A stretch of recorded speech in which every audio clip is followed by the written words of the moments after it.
Step two, what a person should do if he wants to get wealthy is to get more money. Sounds easy, right? Mm, Perhaps. It's done in two ways. First, to cut expenses. The key is you got to cut the expenses. Get rid of them. Now, cut the expenses means a person has to be honest with himself. What does he need? What doesn't he need? Right? People, they fool themselves. They think that they need this, they need that. They don't need that. That's extra. Got to cut the expenses. People tend to upgrade their lifestyles as they make more money. Now, at the same time, when one is cutting them, he has to be honest himself, like what we said last time. He can't be extremely cheap. The guy's got over $50,000 and he's being cheap because he doesn't want to spend money on food or something. And instead, he's just eating food which isn't healthy for him. That's not good for his body. What's the point of the wealth if a person's gonna live an unhealthy lifestyle and then because of that, cause himself that he's gonna die younger? Making more money, income is also very important, though. Many people spend all the money that they make. Like we discussed last time. Doesn't matter if a person's making 30,000 a year or 300,000 a year. People, they tend to upgrade their lifestyle as they make more money.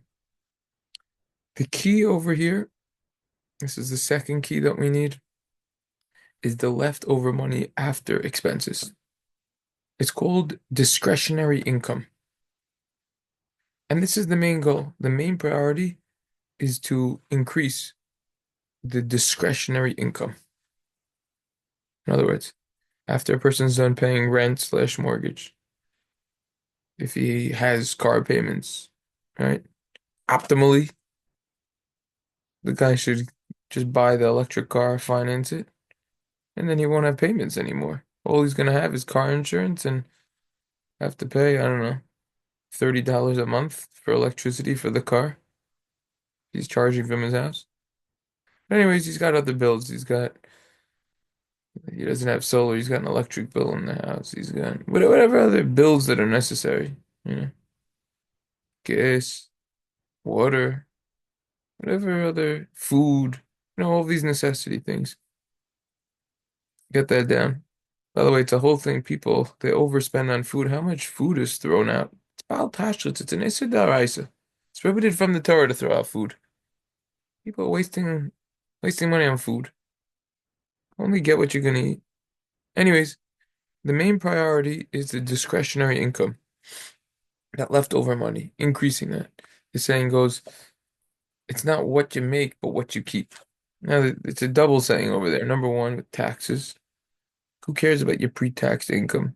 You're getting hit on taxes. It matters what you take, what you're taking home, but it matters not just what you take home, but what are you actually keeping? What are you not spending? What are you going to be able to use? What money are you going to have that now that money could be working for you? That's the question that has to be asked. Life is filled with opportunity costs. An opportunity cost is I'm going to do this, and therefore, because I'm going to do that, I can't do this. Right? I'm going to do A, and because I'm going to do A, now I can't do B. Right? A good investor has the foresight to realize that life isn't about immediate gratification. And this is a Jewish hashkafa as well. This is a very important Jewish outlook of life as well. It's not just about the right now. A lot of people, they live right now, they party like crazy, they spend all their money, they waste all their money. They live like there's no tomorrow. That's totally not the way to do it. And certainly not the way to do it if you want to make a lot of money. We have to make temporary sacrifices for the long run. We have to live below our needs, not above. I take my kids to the park very often. My kids have gone to more parks. My oldest is only 4, and all my kids have gone to more parks than most people go to their entire life. And they see the ice cream truck at the park. They know they're not getting the ice cream. It's not even a question to ask. They know.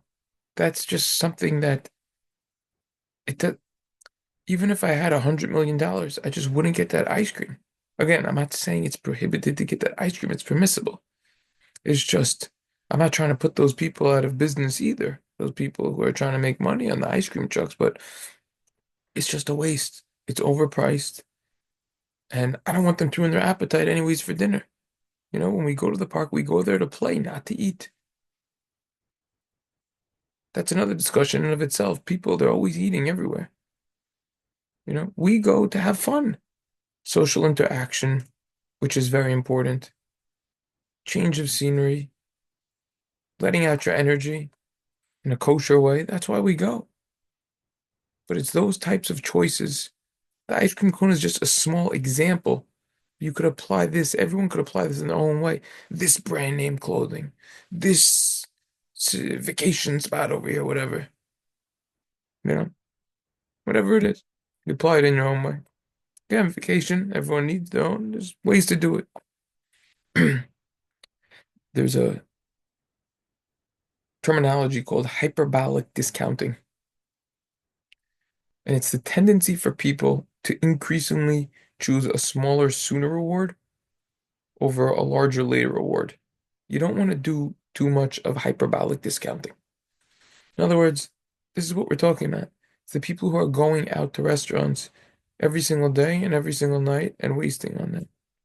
If you're going to do it smart. Your restaurant has a special lunch special where you should get a good deal or an early bird, whatever. Do that. But to do it every single day, a couple times a day, again, these are just small examples.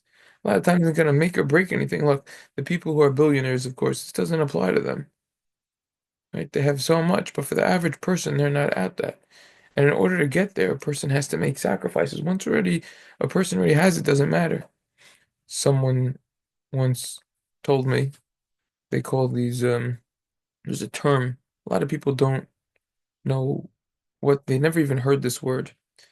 Someone who has a net worth of over $10 million. He's called a decamillionaire. It's a term. So a decamillionaire once told me,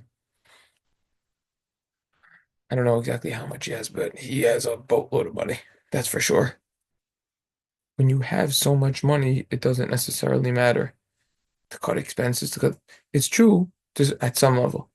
But look, like we said last time, you could be buying the yachts, you could be buying the private jets, etc. So this is the idea. So basically, in a nutshell, this is step two to get more money. How is that done? Cutting the expenses and at the same time increasing the amount of money that we get, the income. That's basically the story of step two in a nutshell. Stay tuned for next time.